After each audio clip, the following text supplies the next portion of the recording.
guys, welcome back to our channel. If you're new here, hi, my name is Anshula and today we're going to be chatting about dark fairy tale books. I love reading dark fairy tales. They're grim and chilling. Many of these books are retellings of classic fairy tales. Some are new imaginations. The first book that I want to recommend is just that. Tales from the Hinterland is a lushly written collection of a dozen original dark fairy tales. There's the story of Hansa the Traveler. Hansa is a girl who spoke to the moon and who one day heard the moon speak back. There's the tale of two sisters, one lost after being betrothed and the other willing to lose herself to a house in order to find her. There's the Skinned Maiden, a woman whose shell is captured by a prince. Melissa Albert is just a great spinner of frightening fairy tales. The fear in Tales from the Hinterland is instilled through Night Women and Alice Three Times and Twice Killed Catherine, stories that are short and macabre, stories that remained in my head long after reading them. Another fantastic dark fairy tale collection is The Bloody Chamber by Angela Carter. Carter's tales are given life through feminist overtones. Her words unpack misogyny and patriarchy. These are stories that are consumed by carnality and sensuality. They feature strong, passionate characters who don't appear to, but undoubtedly end up subverting the fairy tale genre. The first story, titled The Bloody Chamber, draws inspiration from Bluebeard. This Bluebeard story is shifted. It's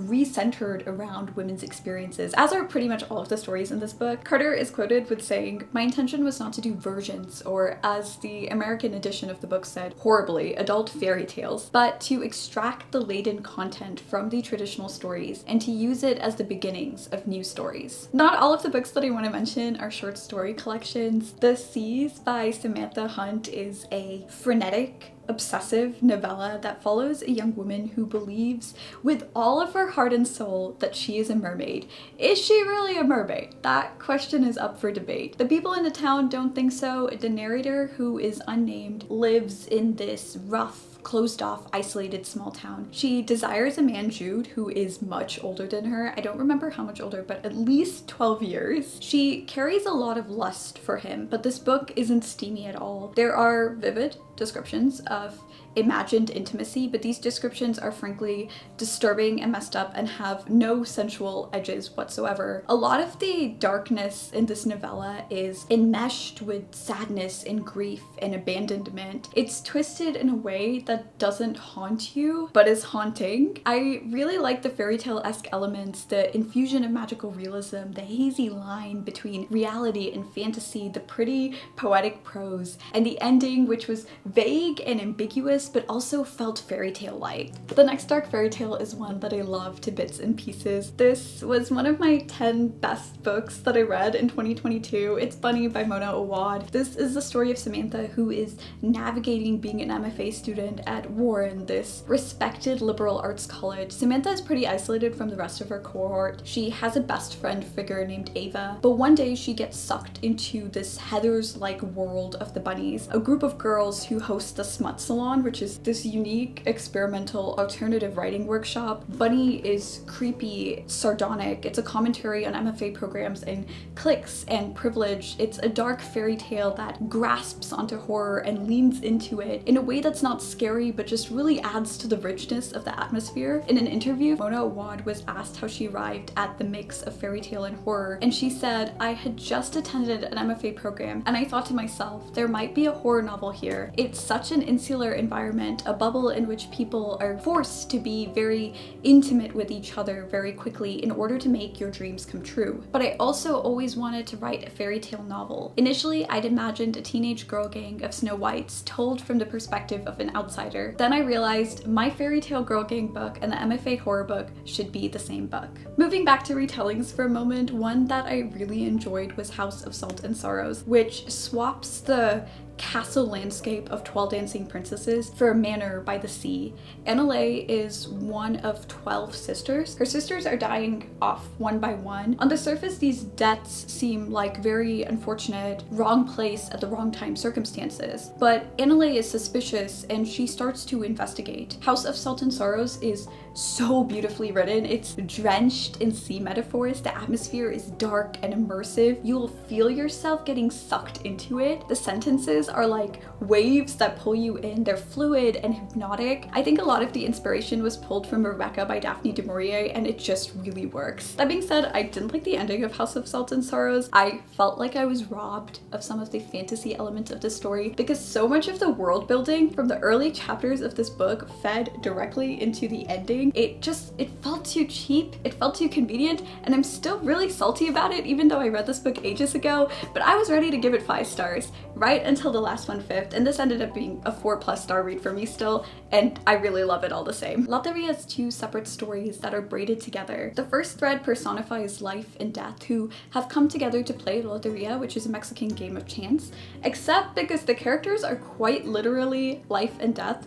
When they play this game, the stakes are really high and not just contained within the cards. The other story follows Clara, who is this kind, courageous, resilient young girl trying to rescue her cousin Esteban, but her journey is being toyed by fate. The Carla Arenas Valente really knows how to engage all 5 senses, and the setting is Oaxaca, so you get to see references to Mexican lore and Mexican food. The reason I would call this a dark fairy tale is because of the directions the story takes, the heroism of Clara, the topics that are explored: free will, choice, lack of choice, what role does fate play in our lives. Those particular themes are simply explorations. There is discourse but no definitive answer. It's only the ending that has a very clear, unsparing, harshly delivered message, the kind that I feel is often found in classic dark fairy tales. It's very despondent. I felt like I was watching this boisterous Technicolor movie slowly being drained into a silent, musicless black and white film. Given how bubbly I thought the story was going to be, it definitely took me by surprise. But overall, I really enjoyed this book, and I would recommend it if you like middle grades and dark fairy tales. A series that I love that gives me pure dark fairy tale feels is the Wayward Children series by Seanan McGuire. Imagine you have somehow stumbled across a crazy, new, exciting, sometimes dark and terrifying world. This world can be magical, it can be